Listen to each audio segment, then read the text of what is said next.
जी बिस्मिल्लाहिर्रहमानिर्रहीम, अस्सलाम वालेकुम। मोहम्मद मुज़म्मिल अवान डी हंगामा के इस खसूसी सेगमेंट के साथ आपकी खिदमत में हाजिर हूँ। जैसा कि इलेक्शन हो चुके हैं पूरे मुल्क में, 8 फरवरी 2024 को आम इंतखाबात थे।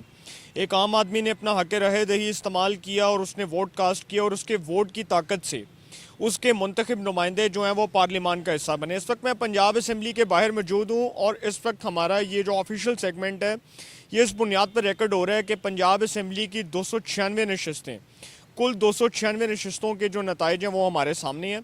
मुस्लिम लीग नून इस वक्त सिंगल लार्जेस्ट पार्टी के तौर पर पंजाब में बहुत बड़ी जमात बनकर सामने आई है और उसकी 138 नशस्तें हैं।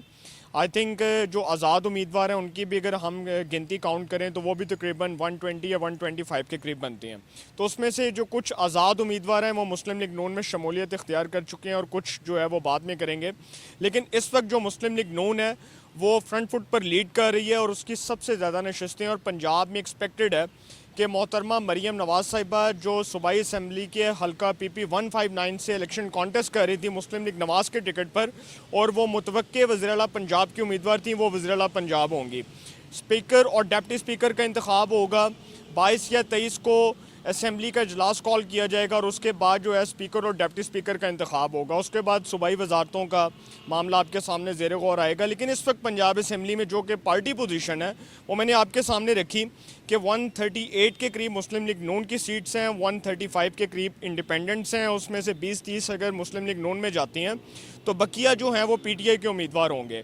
लेकिन चूँकि अभी ये मामला अंडर डिस्कशन है कि PTI के जो लोग जो इंडिपेंडेंट हैसियत में, आज़ाद हैसियत में इलेक्शन कॉन्टेस्ट कर रहे थे, जो जीते हैं, उनकी हैसियत आज़ाद है, वो किसी पार्टी के नहीं है। लेकिन चूँकि उनको ये अब बेनिफिट होगा कि पहले अगर वो PTI के टिकट से जीते होते या अगर वो PTI की पार्टी की तरफ से जीते होते तो वो शायद किसी और पार्टी में शामिल ना होते।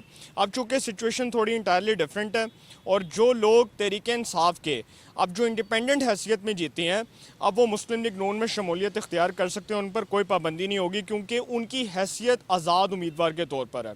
इसी तरह अगर पीपल्स पार्टी की बात की जाए तो उनकी 10 नशस्तें हैं, पाकिस्तान मुस्लिम लीग काफ की 7 हैं और इस्तेकाम पाकिस्तान पार्टी और इसी तरह जो दीगर जमातें उनकी 1-1 नशस्तें हैं। तो यहाँ पर मुस्लिम लीग नून जो है वो लीड कर रही है। पंजाब असम्बली में वो एक सिंगल लार्जेस्ट पार्टी के तौर पर सामने आई है और वो हुकूमत बनाने के लिए अब मुकम्मल तौर पर तैयार हो चुकी है। और आप देखेंगे कि मोहतरमा मरीम नवाज़ साहिबा जो हैं वो मुतवक्के वज़ीर-ए-आला पंजाब की जो उम्मीदवार थी वो अब वज़ीर-ए-आला पंजाब हो सकती हैं। इसका फैसला पार्टी करेगी। पंजाब असम्बली के बाहर ऑफिशियल सेगमेंट रिकॉर्ड करने का मतलब ये है कि इस वक्त पार्टी पोजीशन जो है तमाम जमातों की जितनी सीट्स हैं उसकी पार्टी पोजीशन आपके सामने रखी जाए और बताया जाए कि इस वक्त पार्टी पोजीशन क्या है। ये था आज का ऑफिशियल सेगमेंट जो मैं रिकॉर्ड कर रहा था। तमाम फैक्ट्स और फिगर्स के मुताबिक मैंने तमाम सीटों के जो नताइज हैं वो आपके सामने रखे। इंशाल्लाह एक नए सेगमेंट के साथ फिर मुलाकात होगी। अपना बहुत ख्याल रखिएगा। आल आने के बाद।